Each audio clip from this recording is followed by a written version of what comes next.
1 in 4 women and 1 in 71 men will be raped in their lifetime. In 8 out of 10 cases, the victim knew their assaulter. In 1 year, over 300,000 women will experience rape, not including other forms of sexual assault. Every year, 1.27 million women of all ages will be raped. Women in sororities are 74% more likely to be raped, and it is 3 times more likely for those living in their sorority house to be raped. Only 11% of women report their cases to the police. Of those cases reported, only 10% of rape cases result in criminal charges against the assaulter. In 2012, Clemson had 2 forcible sex offenses reported, but in 2014 it had 12. This is an extremely prevalent problem on college campuses nationwide, and as we have discovered, it is an issue for Clemson too. To investigate the issue further, we spoke with Megan Fallon, an interpersonal violence prevention coordinator for Clemson's campus.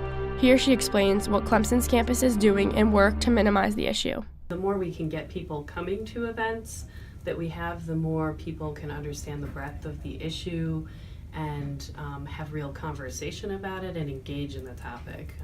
People are more likely to care about something when they understand it differently. And online courses, that's one of the drawbacks. You could do that and click through, and you're not really engaging the same way. So, to look into how effective Clemson's approach is, we wanted to see if people were actually stepping up and reporting their assaults.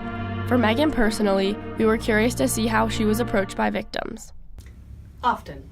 When you do trainings and different educational programs, people have a face to go to. Although this may be true for Clemson's campus, nationwide 68% of assaults are not reported. So what happens to these victims? Are the resources offered really enough?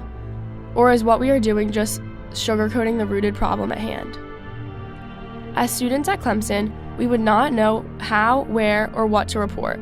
With that, Megan explains the actions that Clemson takes and the different ways to report. There's a few different options. There's lots of different options, actually. It depends on what people think reporting is and what they're considering reporting. There's criminal reporting, which is with the police, obviously. And that's not the same as Title IX reporting. So if somebody comes forward for a Title IX case, they don't necessarily have to have a criminal case. Although Megan claims that she is approached by victims often, and Clemson is providing these various ways to report the issue, it is not reflective of the amount of assaulters who are actually being punished for their actions. From FBI crime statistics and the Bureau of Justice reported statistics, and basically out of 100 rapes, there's like 3 that will ever serve jail time. And in 13 years of doing violence prevention work and advocacy work with survivors of sexual assault, I've only ever seen 1 perpetrator convicted. Where do you go? Somebody could report to a confidential resource, and our confidential resources are anybody in our medical field, so anybody at Redfern's confidential. But specifically CAPS is the best resource for confidentiality purposes, and they could help students if they didn't know which direction they wanted to go in. They can help them navigate all those resources. The point behind the Title IX reporting is really so that the school can show that it's taken action to address and eliminate any sort of hostile environment. Every freshman is required to participate in an educational course with Title IX. Really, how effective is this? Asking college students to take 2 hours out of their day for something that is not directly benefiting them is hard, especially when it's online. This program is so easy to click through without obtaining any of its crucial information, and it makes it hard to know where to go when help is actually needed. I think when somebody is in a place of trauma, resources will always feel very difficult to navigate. Yes, it is hard to find where to go when someone is traumatized, but the Title IX education still proves to be ineffective. There needs to be an interactive course where students hear from victims and past assaulters so that this problem can be real, not something far away in cyberspace.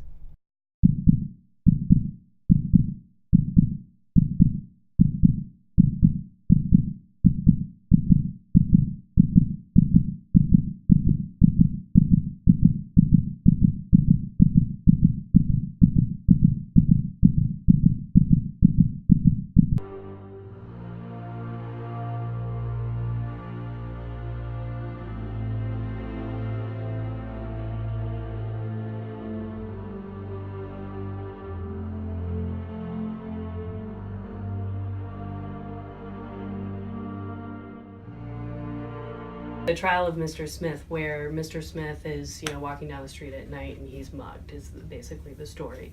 And the questions that the defense attorney is asking this person, like, well, why were you walking at night? Have you given money before? So why wouldn't that person think that you would give money then? And, so those kinds of questions are the kinds of questions that people ask survivors all the time. And it's not always in the reporting process, but certainly can be.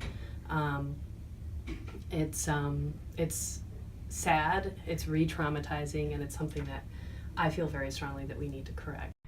It is crucial that the people who are supposed to be helping these victims are trained correctly. They are setting the ground for the victim's whole recovery process.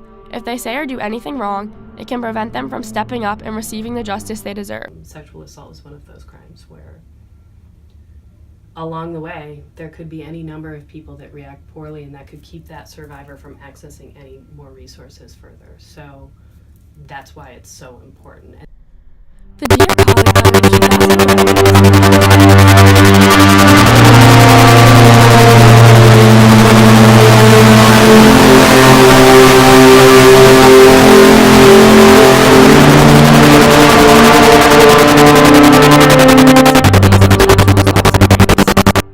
And in that letter, it was basically like all y'all in higher ed are really screwing this up letter. In 2001, they had issued a guidance about sexual assault and sexual harassment that said a lot of the language behind it was like, campuses should use preponderance of the evidence as the standard. Campuses should consider every sexual assault a hostile environment. This 2011 letter really changed the way higher ed looks at Title IX because it went from should to must. And if you don't, you could lose your federal funding, which is what most people rely on to help students pay their tuition and lots of grants and things like that. So once that was threatened a little bit, I mean, I wouldn't say threatened, but it was really enforced, schools had to change their processes. South Carolina has been rated the #1 state in the country for women killed by men, and this has been the third time that this state has been ranked #1. A lot of this has to do with the prevalence of sexual assault and the lack of sex education. I think one of the challenges of where Clemson is, and I'm not saying this to be nasty, but we are in the Bible Belt, and there isn't a whole lot of sex ed before college, and I think that has an effect too, because if you can't talk about healthy sexual decision making in an open setting, how are you supposed to talk about consent and how to get it if nobody's talking to you about even how to ask to have sex?